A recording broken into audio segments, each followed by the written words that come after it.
4 printheads, no purge waste, currently for €649. On paper, the Flashforge Creator 5 gets almost everything right and costs €250 less than its direct competitor. We've run several thousand tool changes on it, and in the next few minutes we will show you where it delivers and where it falls short.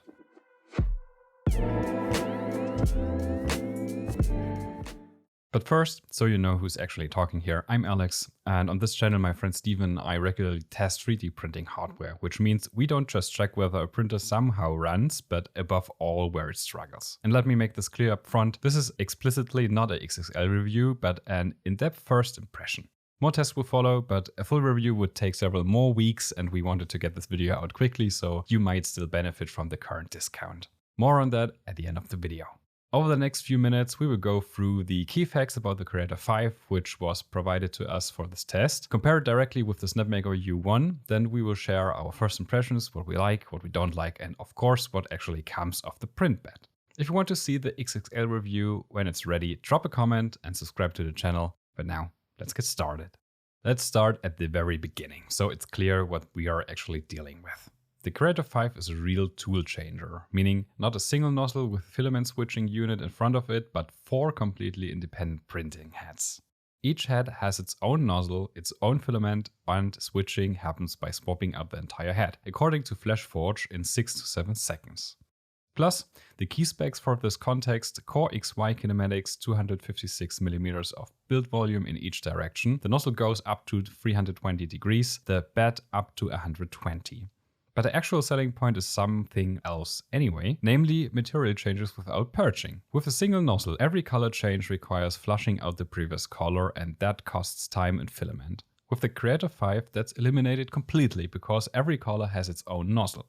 And there's another much bigger advantage that only a few people immediately have on their radar. Because no filament is being purged through a single nozzle here, the Creator 5 lets you combine materials that simply don't work with an MMU, for example TPU with PLA in one print. But the Creator 5 isn't the first of its kind. The obvious competitor is called Snapmaker U1, and conceptually it's almost the identical design. Also 4 independent heads. 2 machines with the same core idea, and that's exactly why a direct comparison is worthwhile. Let's start with the points where the U1 comes out ahead. First, build volume. 270 instead of 256mm. Not huge, but noticeable on large parts. Second, the head swap on the U1 takes around 5 seconds instead of 6 to 7. And third, the most interesting point for me, the U1 detects its filament automatically via RFID. Pop in the spool, done. The machine knows what's loaded. With the Creator 5, you enter that by hand manually. On the other hand, there are points where Flashforge fights back. Above all higher maximum values, on paper 30,000mm per second squared versus 20,000 on the U1, and up to 600mm per second print speed, plus higher temperatures. The nozzle goes to 320 instead of 300 degrees, and the bed goes to 120 degrees instead of 100. And finally, the real kicker, the price. €779 versus €899. But I have to jump in here right away, because these 600mm per second and the 30,000 acceleration, they do show up in the slicer as machine limit, but the actual print profile has completely different values stored. The outer walls run at 200, the inner wall at 300, the infill at 270mm per second. And for acceleration, normal printing runs at 10,000, the outer wall even at just 5,000. So a third or less of the advertised values. Don't get me wrong, basically every manufacturer does this. The peak numbers on the spec sheet are what the machine can theoretically do. The values in the print profile are what realistically delivers with decent quality. It's similar to the range claims for electric vehicles. How much of that holds up in the U1's actual print profile, you'd have to check there the same way. This mattered enough to us that we wanted to try it ourselves. That's why for all the test prints in this video, we deliberately printed with the values from the marketing slide. The full 600mm per second and 30,000 acceleration. That's what I was promised, so I want to see what the machine actually delivers with that. There's one more thing I want to put in context properly, because it tends to get muddled.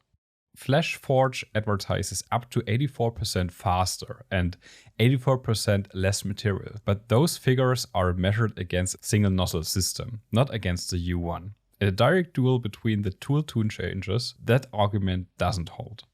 So much for the specs on paper, but the printer is sitting on my desk now, so let's look at how it actually performs.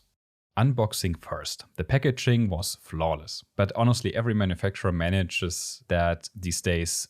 No one needs praise for it anymore. What did jump out to me right away during assembly? The printer feels genuinely high quality overall. The tool head in particular are cleanly built. You can see where Flashforge put the budget. And another detail that tends to get lost on the spec sheets, the gantry uses 9mm belts instead of the usual 6mm ones. That sounds trivial at first, but at high acceleration it makes a real difference. Assembly is a breeze with the manual, and the printer handles calibration completely on its own. Bed leveling is solved cleanly, and there's even a flow calibration on board. And how much that actually helps in practice compared to turning it off, I couldn't conclusively judge that in this short test. I'm saving that for the XXL review. For filament though, you have to do the work yourself. It's not automatic like on the U1. Not a deal breaker and quickly done. And in return, fewer mechanical components means fewer possible defects. What isn't built in can't break. Now, to the point that really blew me away after the first few swaps, the change times.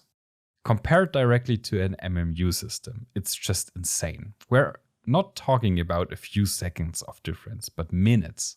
Plus, the fact that purging beyond the prime tower is gone completely. The waste savings versus an MMU are simply enormous. And another point that positively surprised me, the in-house slicer. Honestly, I expected significantly less, but the thing works cleanly and brings along nearly all the features you know from Orca. That's not a given. Other manufacturers really do ship strip-down tools here, but before this all sounds too rosy, there's another side too. Even though the first impression was largely positive, a few things rubbed me on the wrong way and I don't want to sweep them just under the rug. First, and in 2026, this isn't state of the art anymore, the bed mesh isn't adaptive. Meaning you have to probe the entire bed every single time, whether you're printing a small part in the corner or filling the whole plate. That wastes time at every print start. Second, the bed temperature issue. According to the spec sheet, the bed reaches 120 degrees and the display dutifully shows those 120 degrees as well. But when I measure on the PE sheet itself, I only get around 105 degrees. So an offset of about 15 degrees between the readout and the actual print surface. Directly on the heating surface without the PE sheet, the value is only just below that, meaning the sheet simply can't absorb the heat fast enough. On top of that, the calibration cone on the bed creates a local cold spot. Third, and for me this is the biggest point of criticism, some of the marketing messaging is partly misleading. Point 1, the 120 degrees of the bed temperature do nothing for you in practice because the materials that actually need it, ABS, ASA, PC, require an enclosed chamber at least 60 degrees. With the open design here, you won't reach that. The slicer still has a few bugs. Among other things, I noticed something in the cornering test, which I've already reported back to Flashforge. The good news, the bugs are already being fixed, so things are actively moving. So much for the criticism side. What actually comes out of the printer in the end, that's what we will look at now. And here it actually gets good.